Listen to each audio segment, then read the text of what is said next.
My name is Kipp. I'm 56 years old and I live in Frankfort. I was in the weight room training and I thought I had a groin pull. So I put that off.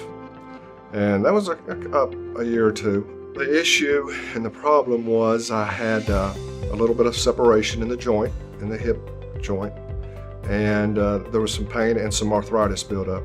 My orthopedic surgeon, Dr. Dobner, explained to me what the procedure was, how much better now a joint replacement is for the patient.